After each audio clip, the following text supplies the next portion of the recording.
बिस्मिल्लाहिर्रहमानिर्रहीम। Welcome back to business mathematics 2। आज हम इसका लेक्चर नंबर 28 पढ़ेंगे जिसमें लीनियर डिफरेंशियल इक्वेशंस हैं। In last lecture we covered the topic separable differential equation. So we saw what the separable equations are and then we studied the method of their solutions. फिर हमने examples की थी, काफ़ी सारी separable equations की example की, कैसे solve किया जाता है, initial value problems भी solve किए separable differential equations के लिए, and then we discussed a little bit about the application of that. आज हम ज़्यादा डिटेल में वो एप्लीकेशंस करेंगे और इसके बाद एक और वेल नोन डिफरेंशियल इक्वेशन है जिसको लीनियर डिफरेंशियल इक्वेशन कहा है। Last time lecture wrap up करते वक्त मैंने आपको लीनियर डिफरेंशियल इक्वेशन के बारे में थोड़ा बहुत बताया था। आज हम मज़ीद लीनियर डिफरेंशियल इक्वेशन के बारे में देखेंगे और फिर एप्लीकेशंस ऑफ डिफरेंशियल इक्वेशन देखेंगे जिसमें मैथमेटिकल मॉडलिंग कहलाती है ये, ठीक है। जब भी आप किसी रियल वर्ल्ड प्रॉब्लम को मैथमेटिक्स के पॉइंट ऑफ व्यू से लिखें या उसको फार्मूलेट करें तो वो मॉडलिंग कहलाती है जिसको मैथमेटिकल मॉडलिंग कहा जाता है। तो let's start today's lecture about linear differential equations. An equation of the form, अगर आप रिकॉल करें लास्ट लेक्चर में तो यही इक्वेशन मैंने लिखी थी कि ax b dy by dx, ax is a function of x, bx is a function of x, cx is a function of x। तो इसमें कोई y नहीं है। a b और c में x के कोई भी फंक्शंस हो सकते हैं। ये dy by dx और y देखें अलग अलग आ रहा है तो ये y की कोई पावर एक से ज़्यादा नहीं है, dy by dx की कोई पावर एक से ज़्यादा नहीं है और y और dy by dx आपस में मल्टीप्लाई भी नहीं हो रहे, ठीक है। तो बेसिकली ये लीनियर इक्वेशन है y और dy by dx में। जो इंडिपेंडेंट वेरिएबल है x उस पर कोई रिस्ट्रिक्शन नहीं है, ठीक है, वो आपका नॉन लीनियर हो सकता है। So this is called a first order linear differential equation. First order इसलिए कि dy by dx, देखें डेरिवेटिव की जो मैक्सिमम डेरिवेटिव है वो 1 है।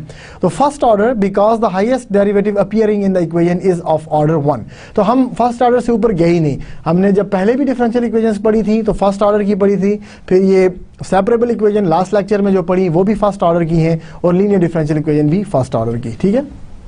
अगर आप कोई हायर लेवल पे कोर्स लें ना तो उसमें आप देखेंगे कि फर्स्ट ऑर्डर से ज़्यादा भी सेकंड थर्ड ऑर्डर की इक्वेशंस भी होती हैं, लेकिन वो हमारे लेवल से अभी बियॉन्ड है इसलिए हमें पढ़ने की ज़रूरत नहीं है। अब यही इक्वेशन हम लिख सकते हैं इस फॉर्म में विच इज़ मोर फेमस कि dy by dx के कोएफिशिएंट को 1 करें, आप जो भी इसके साथ है उसको डिवाइड कर दें तो फिर y का जो भी कोएफिशिएंट है वो px है और राइट साइड पे जो है वो qx है, विदाउट y qx है, ठीक है। तो यहाँ पे ये px और qx, where px and qx are continuous functions, ठीक है। ये कोई भी दो फंक्शंस हैं x के, कॉन्टिन्यूस फंक्शंस ऑफ x। इसके बाद इसका मेथड ऑफ सोल्यूशन क्या है, ठीक है। हमने लीनियर इक्वेशन पढ़ ली कि ये dy by dx plus pxy is equal to qx होता है। तो इसका मेथड ऑफ सोल्यूशन क्या है? तो सबसे पहले the general solution of the first order linear differential equation is given by this expression, ठीक है। ये आपको याद रखना पड़ेगा कि ये इंटीग्रल है म्यू एक्स qx का प्लस c और फिर हम म्यू एक्स से डिवाइड कर देते हैं। अब qx तो हमें पता है क्या है, qx तो है right side of the equation, लेकिन ये म्यू एक्स कहाँ से आ गया, ठीक है। The function mu x which is defined by this e to the power integral of px dx is called the integrating factor। ये जो म्यू एक्स है ये इंटीग्रेटिंग फैक्टर कहलाता है और ये हम निकालते हैं। देखिए कोई भी इक्वेशन गिवन होगी तो हमें ये px पता होगा ना, px क्या है, इस px को उठाएंगे और ये हम म्यू एक्स निकाल लेंगे। जब म्यू एक्स हमारे पास मिल जाएगा तो हम इसमें सब्स्टिट्यूट करके सोल्यूशन निकाल लेंगे, ठीक है। और अगर कोई इनिशियल कंडीशन आपको गिवन है, if initial condition is given we can use it to find the value of this c, ठीक है। इनिशियल कंडीशन निकाल के हम c की वैल्यू निकाल सकते हैं। ये वही कॉन्सेप्ट है जो सेपरेबल में था कि जब जनरल सोल्यूशन में कोई भी कांस्टेंट आ जाए तो इनिशियल कंडीशन यूज करने के बाद हम उस कांस्टेंट की वैल्यू निकाल सकते हैं, ठीक है। तो this was very straight forward, इसमें कोई ऐसी बात नहीं है। अब हम इसको स्टेप वाइज करते हैं। देखिए ये थोड़ा सा सोल्यूशन कॉम्प्लिकेटेड नजर आता है, ठीक है। इसको स्टेप वाइज करते हैं कि स्टेप वाइज हम किस तरह से इसको निकालें। तो समरी ये है कि identify that equation in is first order linear equation. सबसे पहले तो हमने आइडेंटिफाई करना है कि ये फर्स्ट ऑर्डर लीनियर इक्वेशन ही है। अगर तो ये सेपरेबल है तो फिर सेपरेबल से हल कर लें, फिर लीनियर से हल ना करें, ठीक है। मैं आपको एक दो एग्जांपल्स दूंगा जो सेपरेबल भी हैं और लीनियर भी है, तो आप चाहें तो सेपरेबल से कर लें चाहे लीनियर से कर लें, ठीक है। लेकिन सेपरेबल ज़्यादा आसान होती है। अगर आपने आइडेंटिफाई कर ली है कि ये first order linear differential equation है तो आप उसको इस फॉर्म में लेके आएँ। अगर ये ऑलरेडी इस फॉर्म में नहीं है, dy by dx के साथ कुछ लिखा हुआ है तो उसको डिवाइड करके इस फॉर्म में लेके आए। फिर if the find the integrating factor, ये जो इधर से आप px उठाएं, px को इंटीग्रेट करें और एक्सपोनेंशियल ले लें, px को इंटीग्रेट करें और एक्सपोनेंशियल ले लें, ठीक है, ये आपका इंटीग्रेटिंग फैक्टर बन जाएगा। जब आप इंटीग्रेटिंग फैक्टर बना लें तो आप जनरल सोल्यूशन इस तरह लिख लें कि y(x) is equal to 1/μx integral of μx qx dx plus c, यानी कि यहाँ पे वो μx यहाँ डालें और यहाँ डालें, इसको दोबारा से इंटीग्रेट करें, ये जो दिया हुआ है, तो आपको सोल्यूशन मिल जाएगा। और अगर कोई इनिशियल वैल्यू प्रॉब्लम गिवन है तो आप इनिशियल कंडीशन यूज़ करके c की वैल्यू निकाल सकते हैं। Plug in the calculated value to write down the particular solution, जो भी c की वैल्यू आएगी वो यहाँ पे वापस रखेंगे आप c में, तो आपको पर्टिकुलर सोल्यूशन भी मिल जाएगा, ठीक है। तो लेट्स डू एन एग्जाम्पल,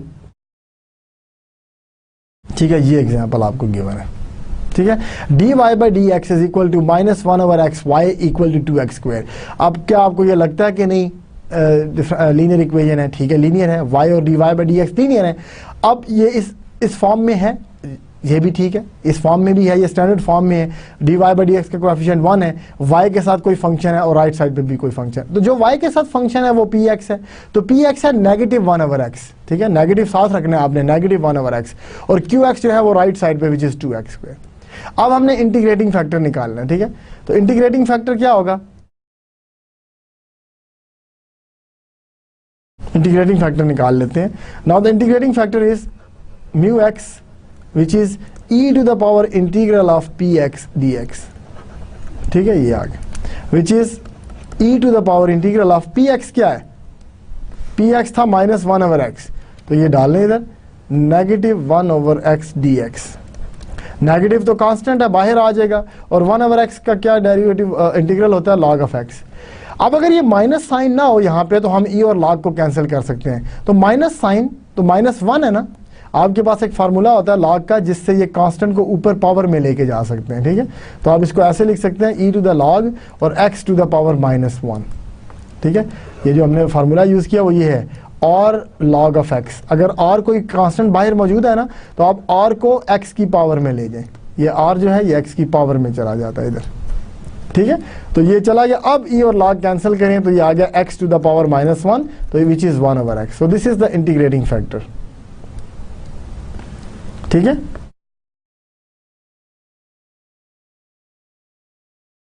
तो अब अगर हम मल्टीप्लाई कर दें अपनी इक्वेशन को with μx 1/x, we get this, ठीक है। आपकी इक्वेशन क्या थी, dy by dx, उसको मैं मल्टीप्लाई कर रहा हूँ -1/x से, जो इंटीग्रेटिंग फैक्टर आता है, और प्लस 1/x स्क्वायर बनेगा, क्योंकि -1/x ऑलरेडी उधर था और राइट साइड पे था 2x³, तो ये आ गया -2x स्क्वायर, ठीक है। देखिए इक्वेशन क्या थी आपकी, ये इक्वेशन थी, मैंने -1/x से मल्टीप्लाई किया तो -1/x इधर आ गया, ये +1/x स्क्वायर हो जाएगा, और ये -2x³ x स्क्वायर बन जाएगा। जब ये आपके पास आ जाए तो फिर ये जो लेफ्ट साइड है ना, ये ऑटोमेटिकली ये बन जाती है derivative of d by dx of y और इंटीग्रेटिंग फैक्टर, जो भी आपका y और इंटीग्रेटिंग फैक्टर, इसका डेरिवेटिव बन जाता है ऑटोमेटिकली, आप देख लें इस, ठीक है, और राइट साइड पे है -2x स्क्वायर। अब देखें अगर मैं ये dx को सामने ले जाऊं इधर, तो फिर आप इसको इंटीग्रेट कर सकते हैं हम, ठीक है। अब आपके पास ये आ गया, इसको इंटीग्रेट कर दें दोनों तरफ, ठीक है, तो d ऑफ y -y/x आ गया, ये आ गया d of -y/x equal to 2x square dx, minus के साथ था ये 2। अब आप इंटीग्रेट कर दें दोनों तरफ, इंटीग्रेट करें तो ये आएगा integral of d -y/x is equal to integral of -2 बाहर है तो x स्क्वायर dx। अब देखिए ये इंटीग्रल और d कैंसिल हो जाते हैं ना आपस में, तो आपके पास -y/x आएगा, क्योंकि देखें क्या होता है, इंटीग्रल ऑफ dx क्या होता है, x होता है ना, यानी कि ये कैंसिल हो जाते हैं, x आ जाता है, तो इसको यूज करते हुए हमने ये काम किया, ठीक है, -2x³ 3 + c। अब आप x को मल्टीप्लाई कर दें, बल्कि -x को मल्टीप्लाई कर दें, तो आपके पास आ जाएगा y is equal to 2/3x4 - cx, ठीक है, तो ये आपके पास जनरल सोल्यूशन आ गया, this is the general solution. अब ये cx को आपने नया नाम नहीं देना, क्योंकि c कांस्टेंट है, x वेरिएबल है, ये ना हो कि cx को आप c1 कह दें, नहीं, जब वेरिएबल मल्टीप्लाई हो जाए कांस्टेंट से तो फिर हम उसका नाम चेंज नहीं कर सकते, ठीक है। तो ये आपका जनरल सोल्यूशन आ गया। अच्छा, दूसरा क्या था इधर, तो हमने ये देखें मैंने क्या यूज किया कि हमने मल्टीप्लाई किया अपनी इक्वेशन को 1/x से, और लेफ्ट साइड को मैंने कहा ये ऑटोमेटिकली ये बन जाता है कि डेरिवेटिव ऑफ y, जो y आपका अननोन फंक्शन है, टाइम्स द इंटीग्रेटिंग फैक्टर। ये आपके पास इंटीग्रेटिंग फैक्टर है IF जो म्यू x था, ठीक है, प्लस 1/x था, ये प्लस 1/x था, ये हमने थोड़ी सी गलती की है, ये प्लस 1/x है जो हम मल्टीप्लाई कर रहे हैं, ये प्लस है, ये माइनस है और ये प्लस है। मैंने माइनस 1/x से मल्टीप्लाई कर दिया था, ये प्लस है, ये बार प्लस आ गया। अब ये भी प्लस है और ये भी प्लस है, प्लस प्लस प्लस प्लस, और अब आपके पास ये प्लस CX आ गया, ठीक है। तो माइनस की जगह प्लस आ गया आपके पास, ये आंसर था। दूसरा तरीका क्या था जो हमने पढ़ा था, हमने कहा जी जब आप इंटीग्रेटिंग फैक्टर आए तो डायरेक्ट लिख लें सोल्यूशन। डायरेक्टली हमें अगर सोल्यूशन याद है, द सोल्यूशन इज, जो हमने कहा था कि सोल्यूशन ये होता है 1/μx times integral of μx times qx plus c। अब अगर आप देखें ये हमने क्या किया है, ये जो है, ये जो राइट साइड पे चीज है, ये μx टाइम्स qx है, इसको इंटीग्रेट किया और प्लस c भी कर दिया, तो this is exactly μx qx plus c। और ये फिर क्या, ये जो इंटीग्रेटिंग फैक्टर था 1/x, इसको मैंने डिवाइड कर दिया राइट पे, तो वो हमने स्टेप्स में किया, ये डायरेक्ट सोल्यूशन है, तो जो मर्जी आप यूज कर लें। तो y आया 1/μx which is 1/x, integral of μx 1/x है और qx 2x क्यूब है, dx प्लस c, ये आ गया। अब इसको सॉल्व करें तो ये x बन जाएगा 1/1 प्लस x इज x, और ये आ गया 2x² dx प्लस c। अब अगर आप इसको इंटीग्रेट कर दें तो ये आता है 2x³ बाई 3 प्लस c, और अब x को अगर अंदर मल्टीप्लाई कर दें तो ये आएगा 2/3x4 प्लस cx, ये आपका आ गया y। अब इसको बेशक आप कंपेयर कर लें, ये वही आया जो हमने पहले निकाला था, देखें ये 2/3x4 plus cx, 2/3x4 plus cx।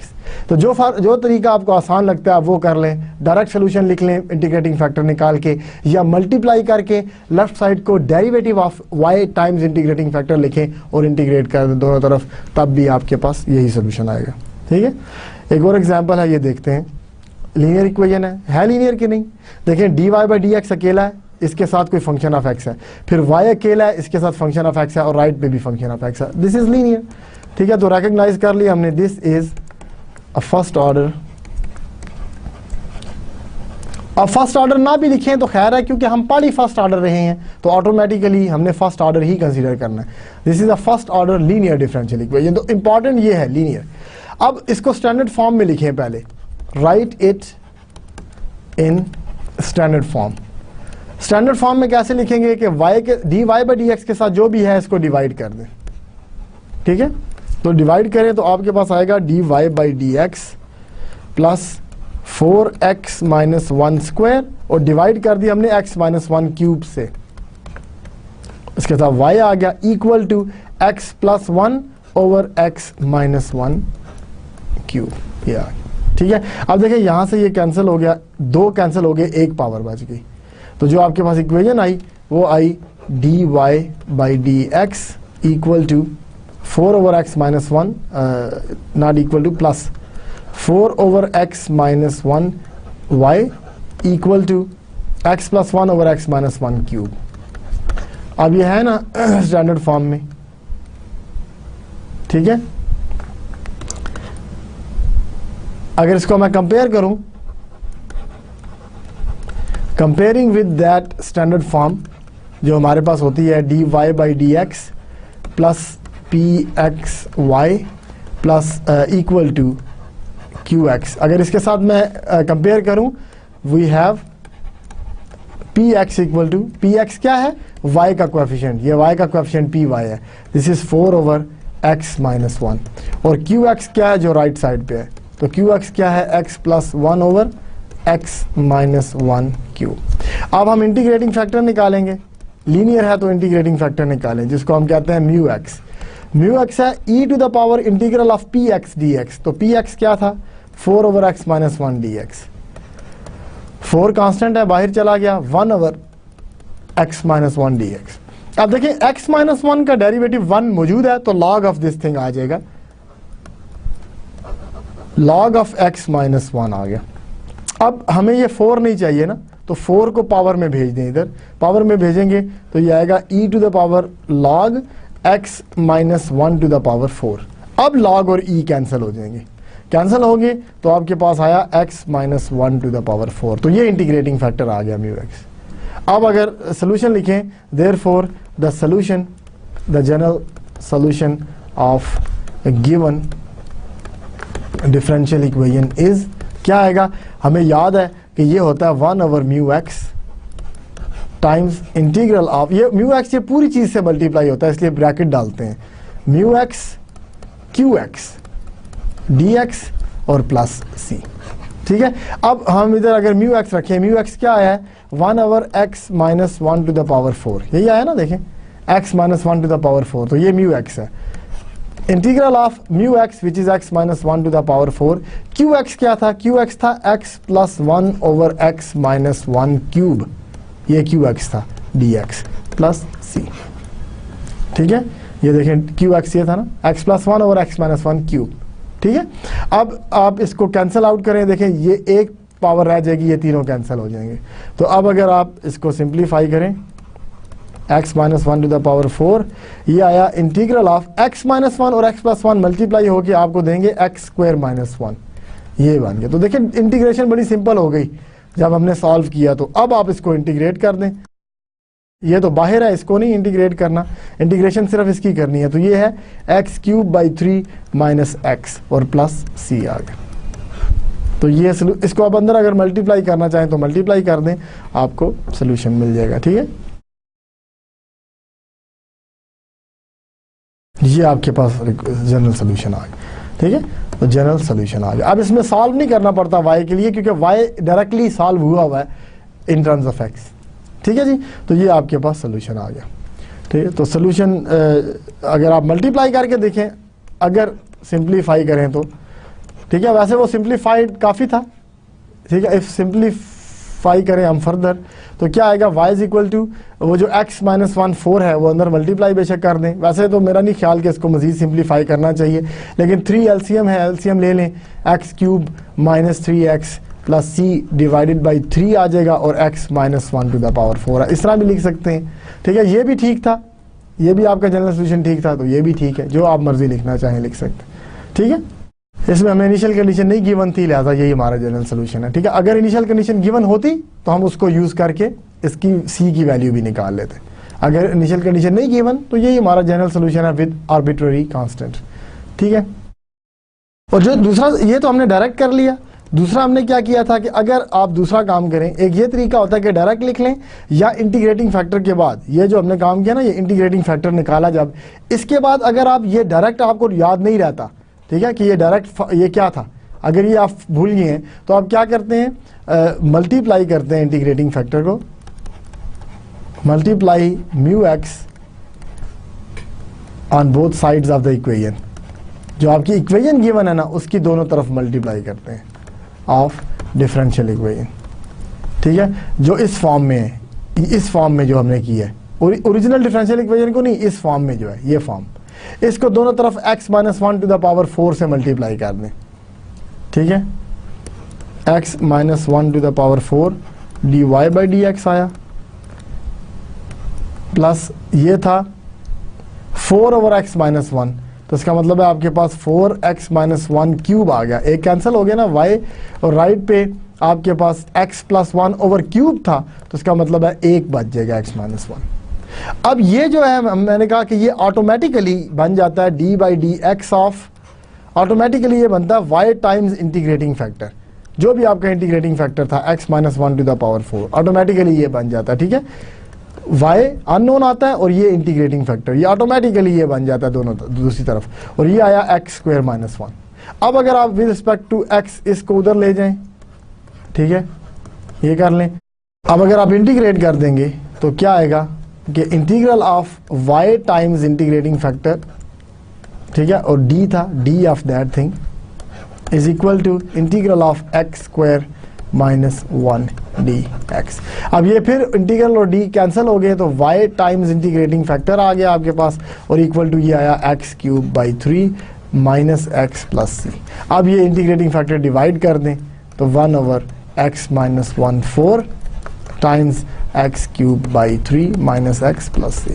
तो देख लें वही वैल्यू वापस, वही सोल्यूशन आपके पास वापस आया। अगर इसको 3 एलसीएम लेते हैं आप तो एक्स क्यूब माइनस 3x, इसको मैं फिर c लिख रहा हूँ क्योंकि 3 टाइम्स c ही होता है, और नीचे 3 आ गया विच इज़ x माइनस 1/4। तो जो मर्जी लिख लें, ये लिख लें या ये लिख लें, दोनों ही सोल्यूशन ठीक है। तो ये आपके पास सोल्यूशन आया। अगर इन केस आपको ये फार्मूला याद नहीं रहता तो बेसिकली ये जिस तरह से हमने फार्मूला निकाला ना, उसको हमने स्टेप बाय स्टेप कर लिया कि इंटीग्रेटिंग फैक्टर दोनों तरफ मल्टीप्लाई करें और लेफ्ट साइड को ऑटोमेटिकली आप derivative of y times integrating factor लिख लें। जब इंटीग्रेट करेंगे तो डेरिवेटिव और इंटीग्रेशन कैंसिल हो जाएंगे, सिर्फ y और इंटीग्रेटिंग फैक्टर लेफ्ट पे आ जाएगा, y और इंटीग्रेटिंग फैक्टर लेफ्ट पे आएगा। राइट पे जो इंटीग्रेटिंग फैक्टर और qx की मल्टीप्लिकेशन है उसका इंटीग्रल आ गया c के साथ, और अब आप इंटीग्रेटिंग फैक्टर डिवाइड करें तो y की वैल्यू आ गई, ठीक है। लेकिन बेहतर यही रहेगा कि आप इस फार्मूला को याद कर लें, ठीक है, कि 1 ओवर म्यू एक्स और integral of mu X Q x D x और प्लस सी। तो अगर ये आप याद कर लेंगे तो बहुत आसान हो जाएगा। आप इंटीग्रेटिंग फैक्टर निकालें, सोल्यूशन में पुट करें, आंसर आ गया, ठीक है। अब हम चलते हैं मॉडलिंग विद डिफरेंशियल इक्वेशन। ये जो सेकंड टॉपिक आज का था कि एप्लीकेशंस ऑफ डिफरेंशियल इक्वेशन है। बेसिकली जब भी आप मॉडलिंग करते हैं, मैथमेटिकल मॉडलिंग, आपको डिफरेंशियल इक्वेशंस मिलती है। तो इसका मतलब है जब डिफरेंशियल इक्वेशन ही ना स्टडी की हो तो फिर आप प्रॉब्लम सॉल्व नहीं कर सकेंगे। तो हमने अब डिफरेंशियल इक्वेशंस को अप्लाई करना है, ठीक है। By the term mathematical modeling, we mean that the process whereby the behavior of a real life system or phenomenon, whether physical, sociological or even economics, is described, behavior of a real life system is described by a set of mathematical relations after approximation and idealizations, ठीक है। अब देखिए इसका मतलब है हमने कोई real life problem लेना है, कोई भी हो सकता है वो, ठीक है, फिजिकल हो सकता है, सोशियोलॉजिकल हो सकता है, इकोनॉमिक्स में हो सकते हैं ऐसे प्रॉब्लम। काफ़ी सारे प्रॉब्लम ऐसे होते हैं जिनको हम डिस्क्राइब करते हैं by set of mathematical relations, ठीक है। जब ये किया जाता है तो फिर आप कोई अप्रॉक्सीमेशंस भी करते हैं, जो भी आइडियलाइजेशन, कुछ भी आपने अस्यूम करना करें। जब आपने मैथमेटिकल रिलेशन को यूज़ करते हुए वर्ड प्रॉब्लम को मैथमेटिक्स में लिख दिया, वो मैथमेटिकल मॉडलिंग कहलाती है, ठीक है। ये मतलब है मैथमेटिकल मॉडलिंग का। अब जो कंस्ट्रक्शन है मैथमेटिकल मॉडल का वो स्टार्ट होता है 3 में, ठीक है। पहला ये है identification of the system for modelling. सबसे पहले तो आप सिस्टम को आइडेंटिफाई करें कि किस सिस्टम को हमने मॉडल करना है। This requires selection of some variables as important to understanding or describing the behavior of the system and ignoring other as marginal or irrelevant to the understanding। तो सबसे पहले तो हमने ये देखना है कि कौन सी इंपॉर्टेंट चीज़ें हैं जो हमें अंडरस्टैंड करनी है, डिस्क्राइब करती हैं जो बिहेवियर को सिस्टम के। तो जो भी सिस्टम का बिहेवियर है उसको डिस्क्राइब करने के लिए जो भी वेरिएबल्स मुझे चाहिए, सबसे पहले हम वो डिफाइन करेंगे, ठीक है, आइडेंटिफाई करेंगे कि ये चीज़ें, ये वेरिएबल्स हैं। और अगर कोई चीज़ नहीं इतना ज़्यादा इफेक्टिव, रिलेटिवली वो इग्नोर की जा सकती हैं, हम उसको इग्नोर कर देंगे, ठीक है। सेकंड ये है कि अब कोई रियलिस्टिक एजम्पशंस बनाएं आप। कोई भी एजम्पशन अगर आपको बनानी पड़ती है तो लेकिन होनी रियलिस्टिक चाहिए। और hypothesis about the system we are describing. तो कोई भी आप एजम्पशन या हाइपोथेसिस बनाएं उस जो आपने डिस्क्राइब करना सिस्टम को, ठीक है, उसके बारे में assumptions। These assumptions will also include any laws that may be applicable to the system। अगर कोई लॉ यूज कर रहे हैं आप वो कर लें, ठीक है। कोई भी चीज़ जो या कोई स्टेटमेंट में कोई ऐसा लॉ गिवन है आप उसको फॉलो कर रहे हैं तो वो लिख लें कि अकॉर्डिंग टू द प्रॉब्लम हमारे पास ये होना चाहिए। तो आपने assumptions तैयार कर ली, ठीक है। अब modeling steps are the steps that lead from the physical situation to a mathematical formulation and solution। तो जब आपने किसी लॉ को यूज करते हुए मैथमेटिकल रिलेशन बना ली है, ठीक है, तो इसका मतलब है आपके पास एक फिजिकल सिचुएशन थी जो वर्ड्स में लिखी हुई थी, आपने उसकी मैथमेटिकल फॉर्मुलेशन निकाल ली है, फिर उसका हम सोल्यूशन निकालते हैं और फिर इंटरप्रेट भी करते हैं रिजल्ट्स को, ठीक है। कि ठीक है हमने जब मॉडल किया, इक्वेशन मिली, इक्वेशन को सॉल्व कर लिया, सॉल्व करने के बाद सोल्यूशन आ गया। अब इसका क्या मतलब है, जो वर्ड प्रॉब्लम हमने उठाई थी क्या ये सोल्यूशन उसके साथ कंपैटिबल है कि नहीं। या वर्ड प्रॉब्लम कुछ और कह रहा है और हमारा सोल्यूशन कुछ और दे रहा है। तो ये भी देखना है कि इंटरप्रेट करें रिजल्ट्स को कि क्या वाकई रिजल्ट्स ठीक आए हैं, एक्सेप्टेबल हैं कि नहीं। ठीक है, तो ये 3 प्रोसेस होते हैं। Now let's solve some models that are described by linear first order differential equations. ठीक है, तो हम आप डिस्क्राइब कुछ मॉडल्स पढ़ते हैं जो डिस्क्राइब करेंगे linear first order differential equation को। तो सबसे पहले growth and decay. Last lecture में मैंने एक एग्जांपल आपको कराई कि कैसे ग्रोथ एंड डिके आता है। अब उसको थोड़ा ऑथेंटिकली पढ़ते हैं। Let x t denote the population at any time t. We construct a mathematical model of population xt which grows or decays at rate proportional to x। ठीक है, अब देखें ये चीज है सारी की सारी। देखें कोई मैथमेटिकल पॉपुलेशन ग्रोज और decays at a rate proportional to x. तो ये हमारा वो लॉ है जो अभी हमने बात की है ना कि कोई अजम्पशन, कोई लॉ, कोई भी चीज जो आप यूज करना चाहते हैं, ये अब प्रॉब्लम में स्टेटेड है, प्रॉब्लम में गिवन है कि आपका rate of change of X T जो है वो प्रोपोर्शनल होना चाहिए एक्स टी के इटसेल्फ। ये पॉपुलेशन मॉडल भी कहलाते हैं। ठीक है, तो इसका क्या मतलब है, ये प्रोपोर्शनैलिटी के D x by D T जो रेट ऑफ चेंज है ये प्रोपोर्शनल होना चाहिए एक्स के। तो जब एक्स के प्रोपोर्शनल है और प्रोपोर्शनैलिटी को इक्वल रखेंगे तो कांस्टेंट आ जाएगा। ठीक है, वेयर के इज एनी कांस्टेंट,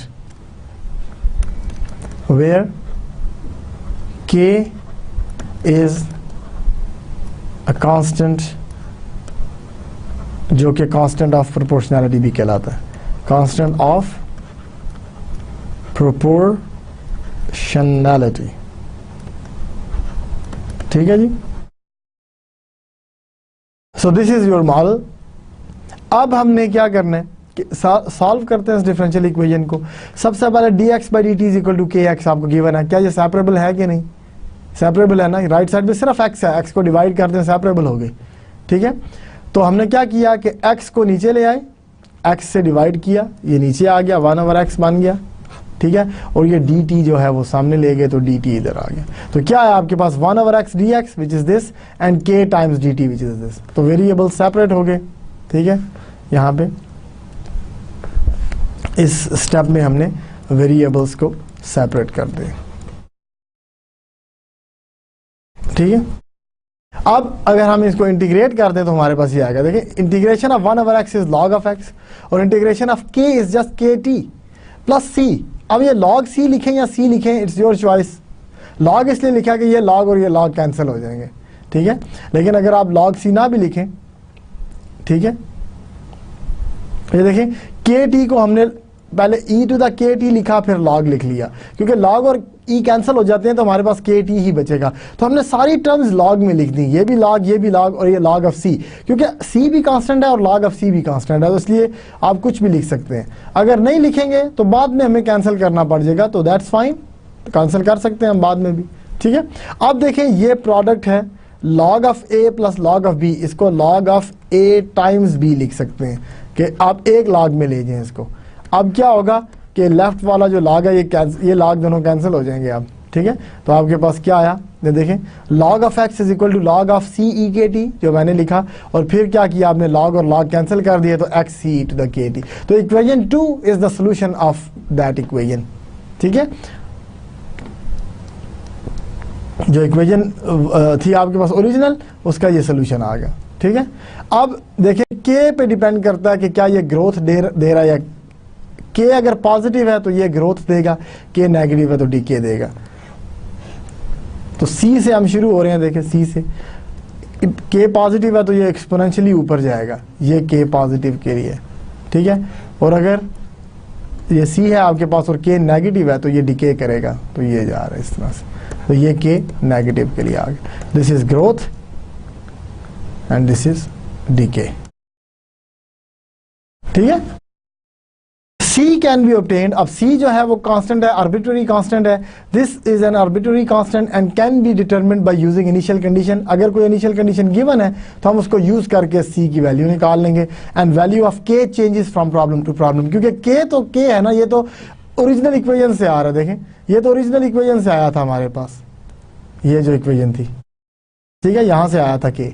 तो K तो प्रॉब्लम टू प्रॉब्लम वेरी करेगा, जो भी इसके लिए भी आपको कंडीशन दी जा सकती है। अगर प्रॉब्लम में के की वैल्यू नहीं दी हुई तो आपको कंडीशन दे सकते हैं कि ये कंडीशन है जी, इस कंडीशन को यूज करते हुए के की वैल्यू निकालें। हम निकाल सकते हैं, जैसे हमने एक इनिशियल कंडीशन को यूज करके सी निकाला ना, उसी तरह हम के भी निकाल सकते हैं। ठीक है, तो जो नेक्स्ट स्टेप होगा वो क्या होगा कि इंटरप्रेट द रिजल्ट्स, कि इंटरप्रेट करें रिजल्ट को, जो रिजल्ट आया वो क्या दे रहा है, क्या जो ग्रोथ देनी भी चाहिए थी उसको कि नहीं, या डिके देनी चाहिए थी। तो ये हम एग्जांपल्स में देखेंगे कि कैसे इसको इंटरप्रेट किया जा सकता है। ठीक है, तो एग्जांपल जो है ये ग्रोथ मॉडल में बैक्टीरियल ग्रोथ है कि किसी कल्चर में बैक्टीरिया कैसे ग्रो करता है। ठीक है, a culture initially has an not number of bacteria.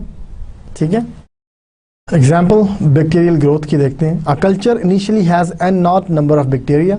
किसी भी जगह पे किसी कोई कल्चर है, ठीक है, जहाँ पे बैक्टीरियाज पाए जाते हैं, तो इनिशियल उसकी वैल्यू दे दी कि एन नॉट, उसको कह दिया हमने कि इनिशियली इतने बैक्टीरियाज वहाँ पे हैं। After 1 hour at t is equal to 1 hour the number of bacteria is measured to be 3/2 of n naught, यानी कि 1.5 गुना ज़्यादा हो गए। 1 घंटे में ज़्यादा बढ़ रहा है, इसका मतलब है कि ये ग्रो कर रहे हैं, इसीलिए हमने इसको बैक्टीरियल ग्रोथ का, डिके नहीं। If the rate of change of growth is proportional to the number of bacteria present. अब देखिए ये वही है ना पॉपुलेशन मॉडल कि rate of change is proportional to itself, जो पॉपुलेशन है इस वक्त। Determine the time necessary for the number of bacteria to triple, कि कितने, देखिए 1 घंटे में 1.5 गुना हो गए, तो ज़रूरी नहीं है कि 2 घंटे में ये 3 गुना हो जाए। ठीक है, एक्सपोनेंशियल ग्रोथ है, लीनियर ग्रोथ नहीं है, तो एक्सपोनेंशियल ग्रोथ है ये। तो अब देखें, सबसे पहले तो हम यही करेंगे, क्योंकि ये जो स्टेटमेंट दी हुई थी, the rate of change of bacteria which is dn/dt, n number of bacteria है। ठीक है, तो किसी भी टाइम पे n नॉट तो उसकी इनिशियल वैल्यू थी ना, तो n जो है वो किसी भी टाइम पे बैक्टीरिया है, तो rate of change of that is proportional to n, तो इसलिए प्रोपोर्शनैलिटी कांस्टेंट आ गया k। ठीक है, इसको हम सॉल्व करेंगे सबसे पहले।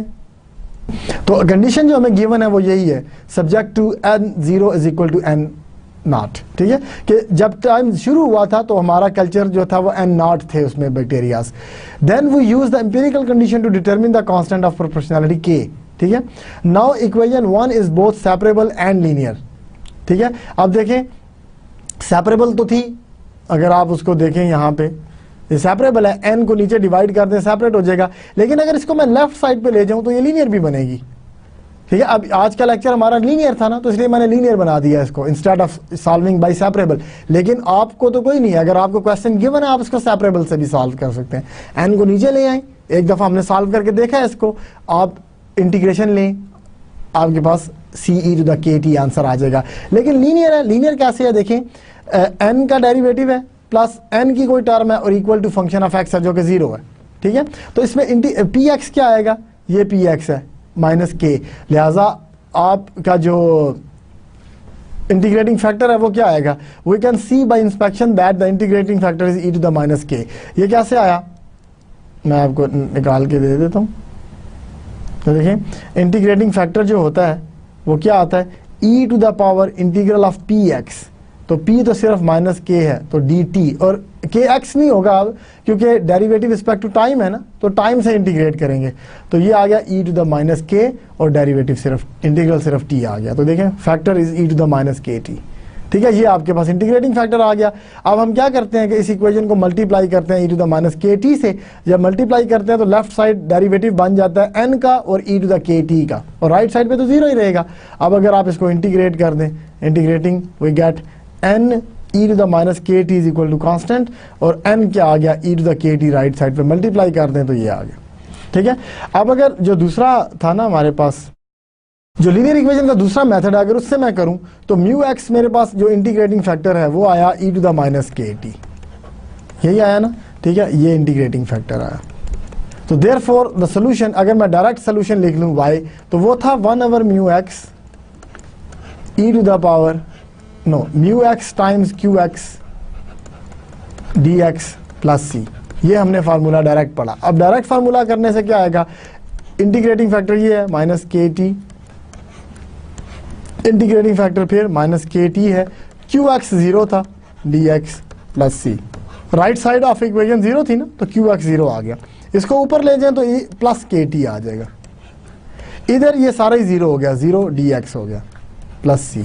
तो तो ये जीरो का आंसर जीरो ही है या कांस्टेंट है, तो कांस्टेंट प्लस कांस्टेंट वो हमने ऑलरेडी लिखा हुआ है कांस्टेंट इसको, तो आप इसको ये सारा का सारा कांस्टेंट ही आ जाएगा, सिर्फ एक कांस्टेंट, ठीक है। तो आपके पास क्या आया, सी ई टू द के टी, ठीक है, ये आ गया। तो देखिए ये वही सोल्यूशन है जो हमने सेपरेशन से भी निकाला था, और दूसरा जो मेथड अभी हमने किया ये वाला जो बारी बारी मल्टीप्लाई करके निकाला, तो यही आया। देखें n t is equal to c e to the के टी, और यहाँ पे भी हमारे पास वही आया। जो हमारे पास वेरिएबल है वो एन था ना, तो ये एन आ गया, ठीक है, n is equal to e to c e to the के टी, ठीक है। तो ये डायरेक्ट सोल्यूशन भी हम निकाल सकते हैं। अब हमें इनिशियल कंडीशन भी गिवन है। इनिशियल कंडीशन ये थी कि जो टी जीरो पे इनिशियली आपका बैक्टीरिया एन नॉट था, ठीक है। तो हम देखते हैं it follows from t is equal to zero that कि एन नॉट क्या है, which is n of zero, तो जीरो डाल दें तो e to the power k t जो है वो जीरो हो जाएगा, और e to the power zero is one, तो सी की वैल्यू एन नॉट आ गई। तो जब सी की वैल्यू एन नॉट आ गई तो हमारा सोल्यूशन सी की जगह एन नॉट आ गया। सोल्यूशन हमारा था ना n is equal to c e to the के टी था, ठीक है। तो अब सी की वैल्यू हमने रिप्लेस कर दी एन नॉट, तो ये सी एन नॉट आ गया। अच्छा, अब ये तो सोल्यूशन आ गया। अब वो कह रहा था कि आफ्टर 1 आवर, क्योंकि अब के भी निकालना ना, के अभी भी अननोन है, ठीक है, टू फाइंड के अब हमें चाहिए कि 1 घंटे के बाद जो है वो ये हो गया था कि आपका जो n था at t is equal to 1 we have n is equal to 3/2 n not. तो जब मैंने n को 3/2 n नॉट रखा तो t की वैल्यू 1 रख दें इधर, k 1, ठीक है, क्योंकि t जो है ये देखें t की वैल्यू, ये t की वैल्यू 1 रखेंगे तो n की वैल्यू 3/2 n नॉट होगी। अब देखें n नॉट कैंसिल हो गए, ये k ही है, यहाँ पे t नहीं है, k टाइम्स 1 है, ठीक है। तो अब देखिए k क्या आया, ये e उधर जाके log बन जाएगा, दोनों तरफ अगर आप log ले लें तो log और e कैंसिल हो जाएगा, k log ऑफ 3/2 आया, तो log of 3/2 is 0.4055, calculator use करके आप देख सकते हो। तो ये k की वैल्यू अब आ गई, यहाँ पे रिप्लेस कर दें तो आपके पास फाइनल आंसर आ जाएगा, ठीक है।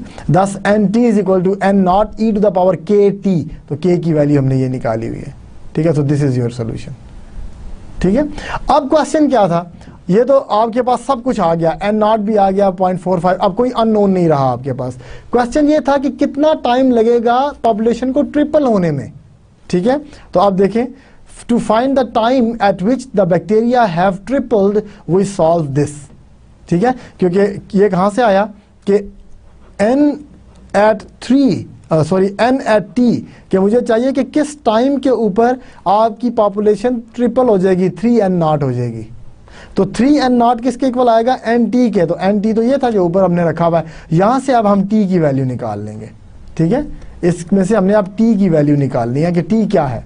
तो अगर एन नॉट फिर कैंसिल हो गए तो 3 इक्वल टू ये आ गया। अब लॉग लें दोनों तरफ तो ई भी कैंसिल हो जाएगा, जब लॉग ऑफ 3 लिया तो यहाँ से ई कैंसिल हो गया, ये आ गया। अब डिवाइड कर दें 0.4055 पे, तो टी की वैल्यू आ जाएगी 2.71 आवर्स।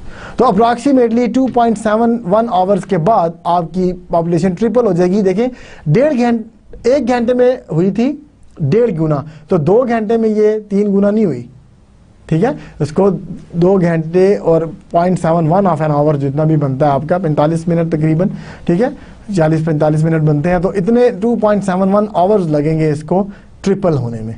तो इस तरह से हमने टाइम निकाल लिया, ठीक है। तो जब आपने पॉपुलेशन निकाल ली, आपको टाइम दें और पॉपुलेशन निकाल लें, या पॉपुलेशन दें और टाइम निकाल लें, दोनों काम किए जा सकते हैं। अगर वो कहे कि 3 घंटे बाद पॉपुलेशन कितनी होगी, तो आप क्या करेंगे, टी की जगह 3 रिप्लेस कर देंगे और आप एन कैलकुलेट कर लेंगे।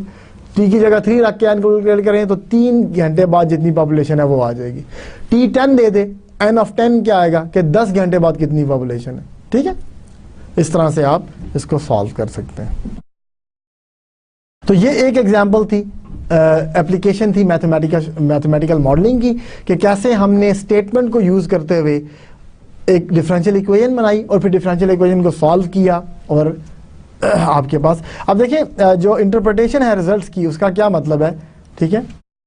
रिजल्ट्स की इंटरप्रिटेशन का क्या मतलब है कि आपके पास जो रिजल्ट आया था, ठीक है, कि n ऑफ t जो था वो आया n नॉट जो इनिशियल पॉपुलेशन थी, और फिर e to the power 0.4055t, ठीक है। अब क्लियरली अगर आप इसको देखें तो टी ये कोएफिशिएंट पॉजिटिव है, जब टी को इंक्रीज करते जाएंगे तो ये फंक्शन इंक्रीज करता जाएगा। तो एन नॉट से ये शुरू हुआ, एन नॉट से ये शुरू हुआ, ठीक है, और ये इंक्रीज करता गया इस तरह, ठीक है, ऊपर जा रहा है, ठीक है।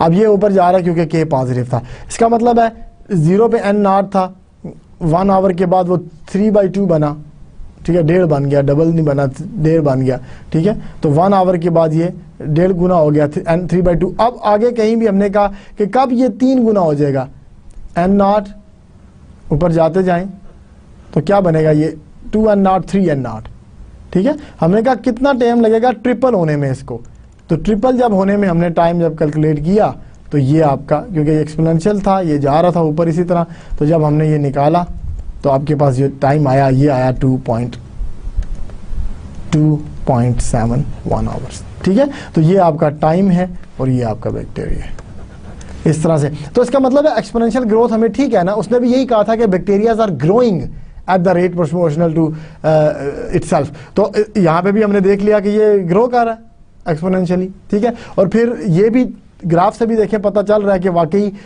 एन नॉट अगर यहाँ था तो ट्रिपल होने में इसको काफ़ी सारा टाइम लग जाएगा, और वो 1 2 कहीं यहाँ पे है, मतलब ये अगर हम एग्जैक्ट ग्राफ ड्रा करें तो डेफिनेटली आपका ये 2.71 पे ही आएगा, ठीक है। तो इस तरह से हम इंटरप्रिटेशन कर सकते हैं। तो जो हमारे पास आंसर आया था कि एन एट 2.71 जो है उसका मतलब है कि 3n नॉट बन जाएगा, यही मिला ना हमें। इसका मतलब है कि जो आपकी पॉपुलेशन इनिशियल गिवन थी उसको ट्रिपल होने में 2.71 आवर्स लगेंगे, ठीक है। तो ये आपके पास सोल्यूशन आ गया। इस तरह से हम इंटरप्रेट कर सकते हैं अपने रिजल्ट्स को। इसके बाद एक और जो एप्लीकेशन है मैथमेटिकल मॉडलिंग की जिसमें डिफरेंशियल इक्वेशंस यूज होते हैं वो न्यूटन्स लॉ ऑफ कूलिंग है।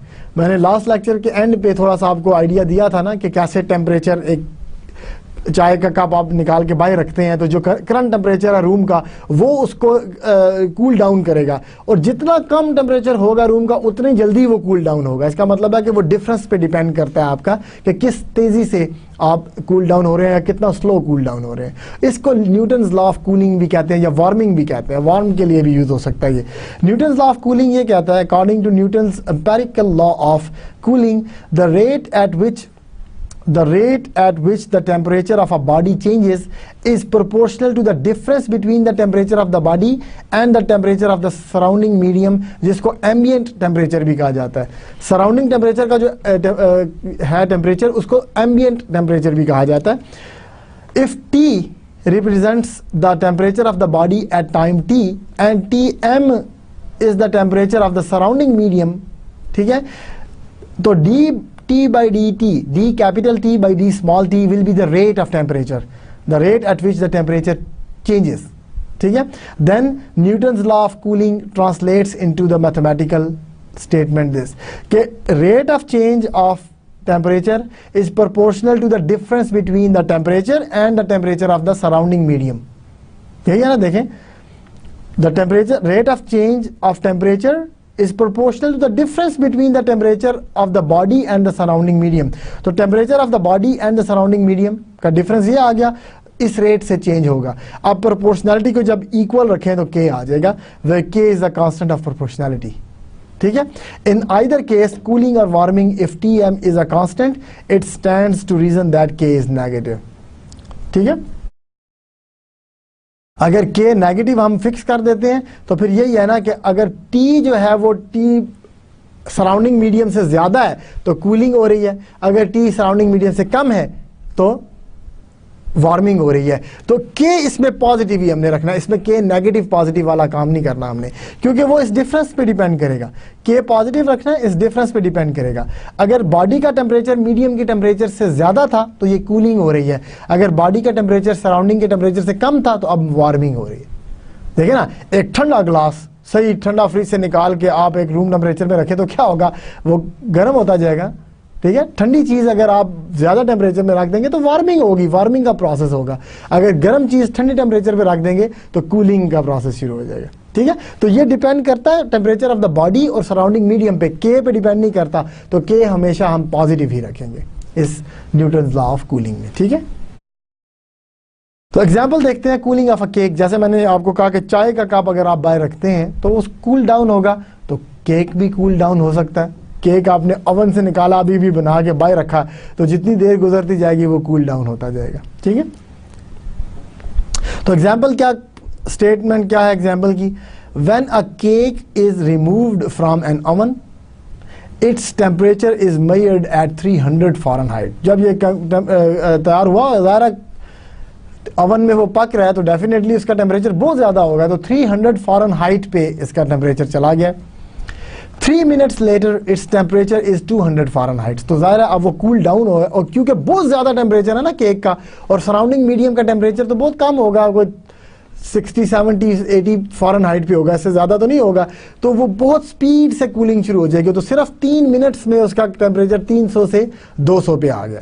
ठीक है, how long will it take for the cake to cool off to a room temperature of 70 degree. कह रहा कितनी देर लगेगी कि वो केक का जो टेम्परेचर है वो 70 डिग्री पे आ जाए, जो रूम का टेम्परेचर है। रूम का टेम्परेचर 70 डिग्री पे रखा हुआ है हमने, ठीक है, और वो टेम्परेचर आपका आ जाएगा वापस। ये 7 डिग्री फ़ारेनहाइट है, सेल्सियस नहीं है। अब ये ना समझें कि बहुत गर्मी है। 70 डिग्री फ़ारेनहाइट बड़ा रीजनेबल टेम्परेचर होता है। मेरा ख्याल है ये 25 या 22, 25 इतना सेंटीग्रेड बनता है ये, अगर आप देखें तो। एसी भी हम इतने भी रखते हैं ना 22, 25 पे, तो ये बड़ा अच्छा टेम्परेचर है इस वक्त 70 फ़ारेनहाइट जो है। ठीक है, तो इसके वो कह रहे हैं कि इस यहाँ तक पहुँचते हुए हमें कितना टाइम लगेगा। ठीक है, तो देखें सबसे पहले तो हम मॉडल करते हैं according to Newton's law of cooling.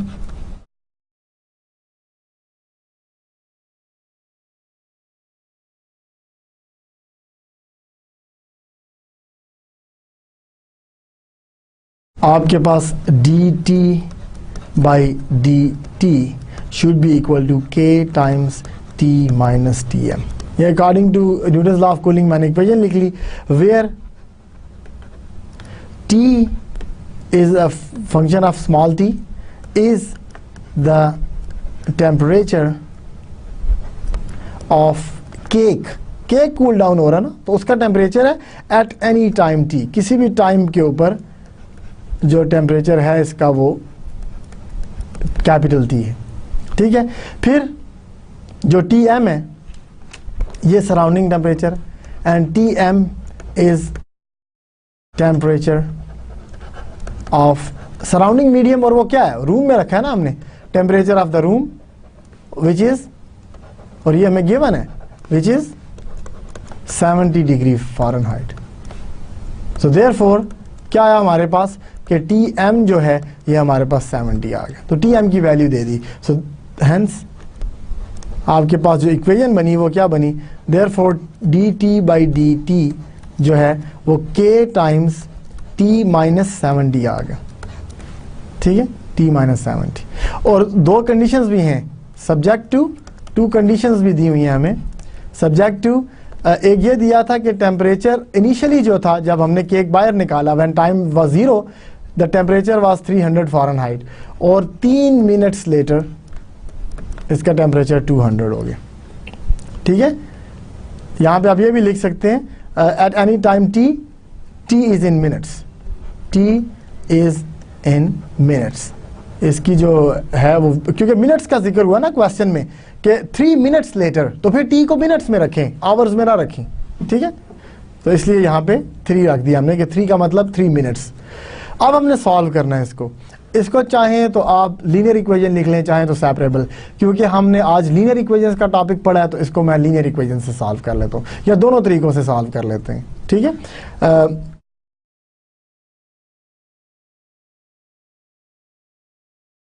Equation जो डिफरेंशियल इक्वेशन थी 1 इज बोथ सेपरेबल, पिछला लेक्चर भी आपका रिपीट हो जाएगा, both separable and linear.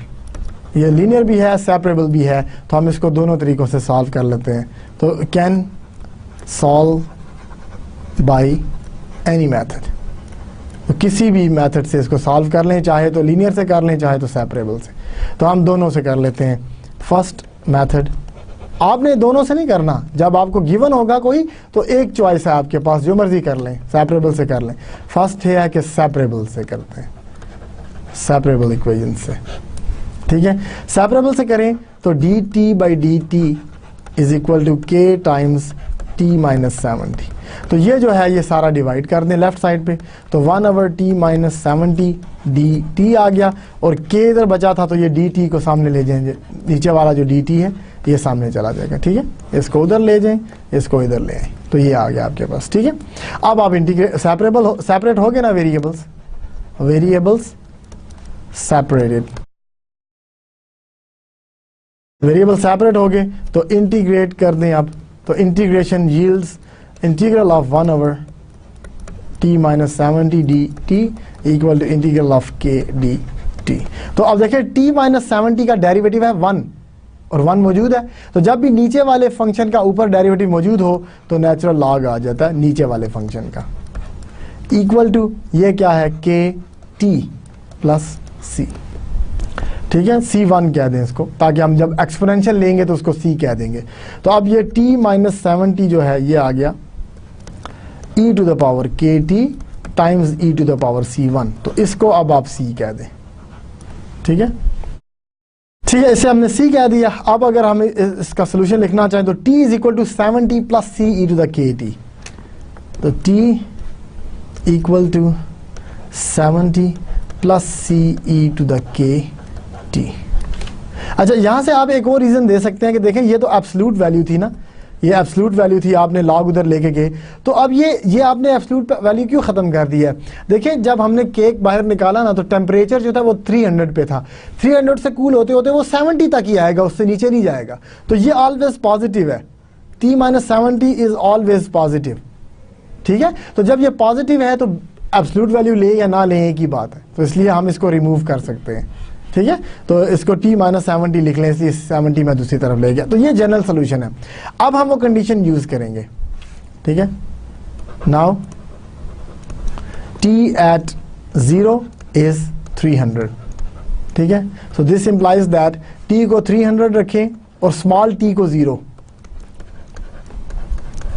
e to the power 0 which is 1, तो c जो है वो आया 230, ये है ना 300 माइनस 70 230 आ गया। सो देयरफॉर जो t बना, t ऑफ t बना, ये क्या बना 70 प्लस c की वैल्यू 230 आ गई और e to the k t आ गई। ठीक है जी, अब हमारे पास एक और कंडीशन भी है कि उसने कहा था कि आफ्टर 3 मिनट्स आपका टेम्परेचर 200 हो गया था, तो इसका मतलब है कि अगर मैं t को 200 रखूं तो t को मैं 3 रख सकता हूँ, t को 3 रखें, कैपिटल T को 200 रखें, 200 minus 70 is 130 equal to 230 e to the 3k। अब डिवाइड कर दें 230 से, ठीक है, ये कैंसिल हो गया, तो ये 13/30 आ गया, 13/23 आ गया e टू द 3k। अब यहाँ से log ले लें तो एक्सपोनेंशियल ख़त्म हो जाएगा, log लें 13/23 का, तो ये आ जाएगा 3k। आप 3 से डिवाइड कर दें, सो देयरफॉर k जो है आपके पास ये आया 1/3 log ऑफ 13/23। ठीक है, ये आ गया। इसको अब आप देख सकते हैं 13/23 कैलकुलेट करें, उसका log लें और फिर उसको 3 पे डिवाइड कर दें तो क्या आ जाएगा। सो अब क्वेश्चन क्या था? क्वेश्चन तो ये था कि how long it takes to cool off to room temperature, ये था ना आपका room temperature of 70 degree Fahrenheit, कि कितनी देर लगेगी उसको रूम टेम्परेचर तक पहुंचने में। तो रूम टेम्परेचर का मतलब है कि अब that is we need to find the time when temperature is 70, ये काम करना है हमने। सो देयरफॉर क्या आएगा आपके पास, टेम्परेचर 70 है और आपका आंसर जो था वो 70 plus 230 e to the power k t था। t निकालना ना यहाँ से, तो t इसी तरह ही रहेगा, हमने n की जगह t की जगह, ये t कैपिटल T की जगह 70 रख दिया, यहाँ पे 70 कैंसिल हो गए। इसका मतलब है कि 0 equal to 230 e to the k t आया। ठीक है, तो 230 को डिवाइड करें तो फिर 0 आ जाएगा, तो 0 is equal to e to the k t आ गया। ठीक है, अब यहां से log लें तो log ऑफ 0 इज इन्फिनिटी। देखें log of 0 is equal to k times t आया, और t जो सा वो k को, जो भी k है आपका यहाँ पे, जो हमने यहाँ पे निकाला उसको डिवाइड करें। लेकिन मसला ये है कि ये log ऑफ 0 जो है वो इन्फिनिटी पे चला जाता है, ठीक है। तो इसका मतलब है कि जो n जो टेम्परेचर है जो t पे डिपेंड कर रहा है वो 70 पे उस वक्त होगा जब आप t को इन्फिनिटी पे ले जाएं, तब जाके कहीं ये 70 पे रूम टेम्परेचर पहुंचेगा। और ये ट्रू है। अगर आप देखें ना कि जब आपने चीज़ को रूम टेम्परेचर में रखी ना तो वो कूल डाउन होके बड़ा करीब पहुंच जाएगा, इसके 71 72 तक भी पहुंच जाएगा, लेकिन एग्जैक्ट 70 होने में इसको बहुत सारा टाइम लग जाएगा, बहुत सारा। इसलिए हम मिनट्स में है ना, टाइम मिनट्स में है। तो एक दिन भी गुजर जाए अगर, तो कितने मिनट्स बन जाते हैं, देखिए ना, 24 टाइम्स 60 वो इतने ज़्यादा। तो इसलिए t इन्फिनिटी का मतलब यही है कि बहुत ही लार्ज t की वैल्यू हम लेंगे तो तब इसका टेम्परेचर एग्जैक्ट 70 पे पहुंचेगा। उसकी एक और रीज़न ये भी है, देखें t 70 से 300 से शुरू हुआ, इसने बड़ी जल्दी कूल डाउन करना शुरू किया, 3 मिनट्स में सिर्फ ये 200 पे पहुंच गया था। चलते चलते ये अब इस तरह जा रहा है, देखें तो 70 तक पहुंचने के लिए इसको बहुत सारा टाइम लगेगा, क्योंकि रूम टेम्परेचर आपका 70 था ये, ठीक है। ये आपका t है, ठीक है, ये आपका कैपिटल T है। तो 70 तक पहुंचने में इसको देखें ये एसिम्प्टोटिक हो गए हैं दोनों। इसका मतलब है t कहीं इन्फिनिटी पे जाएगा तो ये कहीं दोनों जाके मिलेंगे, वरना ये बहुत करीब करीब होते होते होते होते बहुत इन्फिनिटी तक कहीं चला जाएगा। तो t जब इन्फिनिटी पे जाएगा तो ये एग्जैक्ट 70 तक पहुंचेगा। तो वेरी वेरी लार्ज नंबर, इसीलिए देखें लेफ्ट साइड पे 0 आ गया था, और जब हमने log 0 का लिया तो वो इन्फिनिटी है, ठीक है। बेसिकली ये log 0 जो होता है ना वो नेगेटिव इन्फिनिटी होता है, नेगेटिव इन्फिनिटी। लेकिन जो k है ना वो भी नेगेटिव नंबर है कोई, इसलिए ये पॉजिटिव इन्फिनिटी। ये k जो है ना ये नेगेटिव नंबर आएगा, कोई भी नंबर आया ये नेगेटिव आएगा, क्योंकि ये डिके है, डिके हो रहा है तो k नेगेटिव आ जाएगा आपके सोल्यूशन में, ठीक है, यहाँ पे। सही है, जो हमने सेकंड मेथड कहा था। और ये देखिए ये अब हम इंटरप्रेट करें सोल्यूशन को तो ठीक आ रही है ना हमारे पास। ये सोल्यूशन हमारे पास ये था, अगर आप दोबारा सोल्यूशन को देखें तो t ऑफ t जो था वो था 70 plus 230 e to the power kt, और k यहाँ पे नेगेटिव आ गया। तो अगर इसकी लिमिट लें ना, लिमिट लें as t goes to infinity, तो e टू द माइनस जो है वो कम होते होते तो 0 पे चला जाएगा, तो आपके पास पीछे 70 ही बचेगा। तो दिस इज ट्रू, ठीक है। अब ये इंटरप्रिटेशन कि ये डिके दे रहा हमें, ये जो है ये डिके की सिचुएशन है, ठीक है। इसका मतलब है टेम्परेचर डिके हो रहा है क्योंकि k नेगेटिव आया हमारा, ठीक है। तो ये 230 e टू द kt जो है ये 0 की तरफ चला जाएगा as t goes to infinity. तो पीछे कैपिटल T जो है वो किसकी तरफ जाएगा, ये टर्म 0 होगी तो पीछे 70 तो कांस्टेंट है वो बचेगा।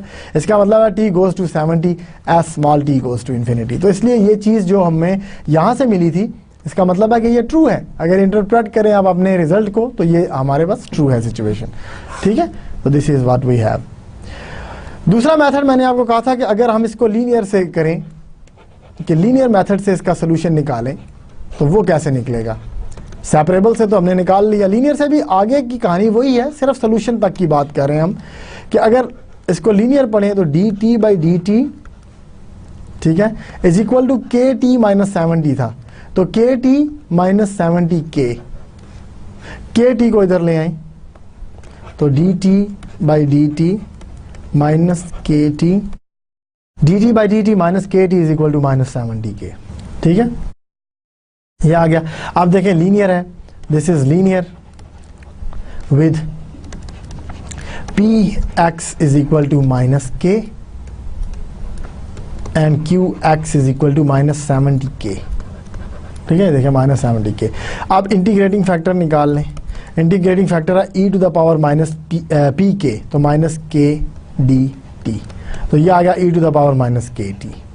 तो सोल्यूशन क्या आता है, देयरफॉर सोल्यूशन जो है t ऑफ t ये क्या आता है 1 over integrating factor times integral of integrating factor times qx which is minus 70k, ठीक है, dt और प्लस कांस्टेंट ऑफ इंटीग्रेशन, ठीक है।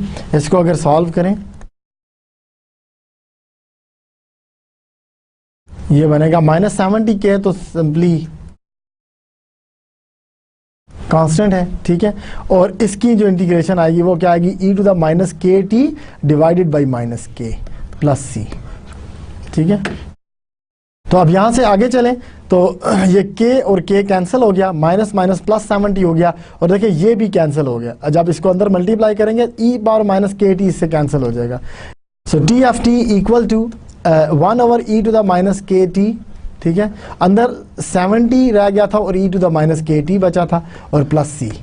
अब अगर इसको अंदर मल्टीप्लाई करें तो देखें e टू द के टी कैंसिल हो जाएंगे, 70 आ गया, c divided by e to the minus के टी। माइनस के टी है, इसको ऊपर ले जाएं तो ये आया 70 plus c e to the के टी।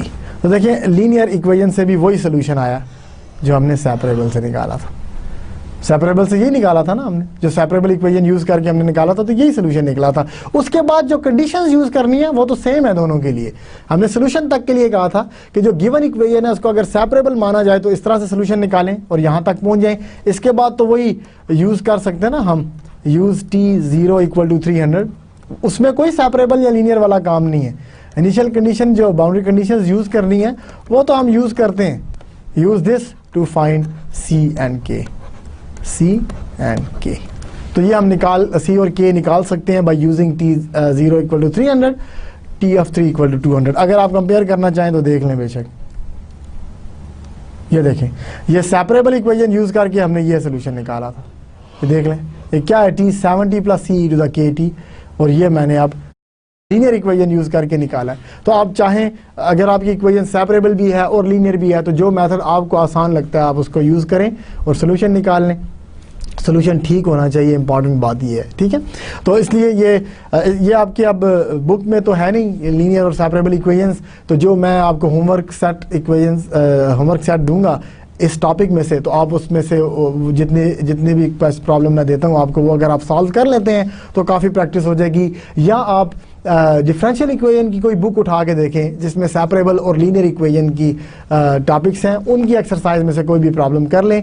अगर इतना आप एफर्ट नहीं करना चाहते तो फिर आपको जो एक्सरसाइजेज में जो मिलेंगे क्वेश्चंस, आप उन्हीं को ही प्रैक्टिस कर लीजिएगा, काफ़ी होगा आपके लिए, ठीक है।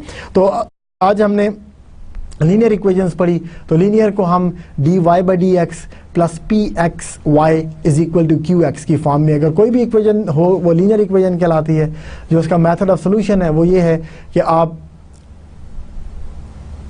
e to the integral of P X D X निकालते हैं जो कि इंटीग्रेटिंग फैक्टर कहलाता है। उस इंटीग्रेटिंग फैक्टर को निकालने के बाद यूज़ करते हैं उस एक्सप्रेशन में जो कि mu is equal to Y is equal to 1 over mu X है, अंदर integral of mu X Q X है प्लस सी है।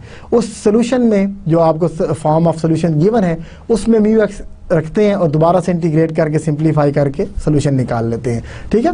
तो लीनियर इक्वेशंस 2 स्टेप में सॉल्व होती है। लीनियर इक्वेशन को पहले तो स्टैंडर्ड फॉर्म में लिखें, उसका इंटीग्रेटिंग फैक्टर निकालें, इंटीग्रेटिंग फैक्टर निकालने के बाद जो जनरल सोल्यूशन की फॉर्म है उसमें रिप्लेस करके सिंप्लीफाई कर लें, सोल्यूशन आ गया। फिर हमने डिफरेंशियल इक्वेशंस की एप्लीकेशंस देखी, ठीक है, जिसमें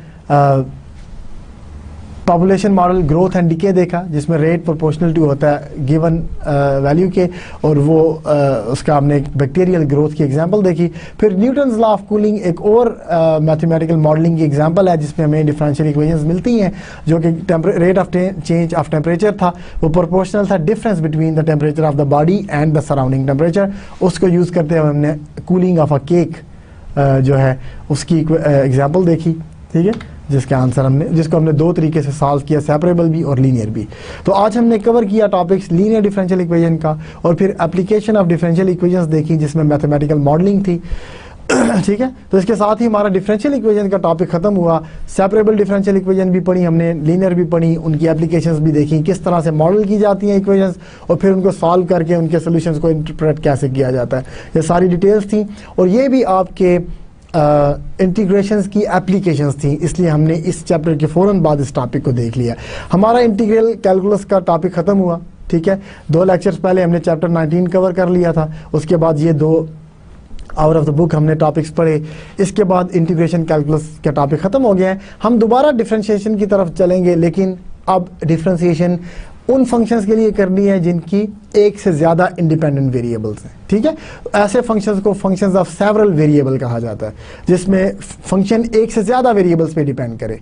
अभी तक जो हमने फंक्शंस देखे वो सिंगल वेरिएबल के फंक्शन थे, F of X only, G of X, H of X, T of T, ठीक है, वाई ऑफ एक्स, एक वेरिएबल के फंक्शन थे। जब अभी तक हमने जो भी किए हैं उनके डेरिवेटिव्स भी देखे, उनकी ऑप्टिमाइजेशन भी की, मैक्सिमम मिनिमम वैल्यूज भी निकाली, सिंगल वेरिएबल के साथ तमाम काम किए, एरिया अंडर द कर्व निकाला, प्रोबेबिलिटी पढ़ी, डिफरेंशियल इक्वेशंस में यूज किया उनको, सारा काम डिफरेंशियल और integral calculus for single variable. Next जो चैप्टर है which is the last chapter of our book, और हमारे कोर्स का भी आखिरी चैप्टर है वो, which is about optimization of functions of several variable. तो पहले हम फंक्शन ऑफ टू वेरिएबल्स देखेंगे कि वो क्या होते हैं, उनके ग्राफ कैसे बनाए जाते हैं, फिर हम उनके मैक्सिमम और मिनिमम भी निकालेंगे, ऑप्टिमाइजेशन करेंगे और फिर ऑप्टिमाइजेशन को भी अप्लाई करेंगे रियल वर्ल्ड प्रॉब्लम में। तो नेक्स्ट लेक्चर जो होगा वो हमारा ग्राफिंग बाइवेरिएट फंक्शन के बारे में होगा कि बाइवेरिएट फंक्शन क्या होते हैं और उनको ग्राफ कैसे किया जाता है, ठीक है। फिर आहिस्ता आहिस्ता हम उनके डेरिवेटिव्स की तरफ जाएंगे और ऑप्टिमाइजेशन की तरफ जाएंगे और फिर अप्लाई भी करेंगे। तो this is it for today's lecture. I hope कि यू अंडरस्टूड इट ऑल। अच्छा इंटरेस्टिंग लेक्चर था ये, कुछ दो हमने रियल वर्ल्ड प्रॉब्लम भी सॉल्व किए तो थोड़ा सा इंटरेस्टिंग था। जो प्रॉब्लम सेट मैं आपको दूंगा उसको ज़रूर प्रैक्टिस कीजिए ताकि आपको ये टॉपिक्स अच्छी तरह से समझ आ जाएं। तो next time functions of several variables के साथ हाजिर होंगे। आज का हमारा लेक्चर ख़त्म हुआ, इजाज़त दीजिए, अल्लाह हाफिज़, अस्सलाम वालेकुम।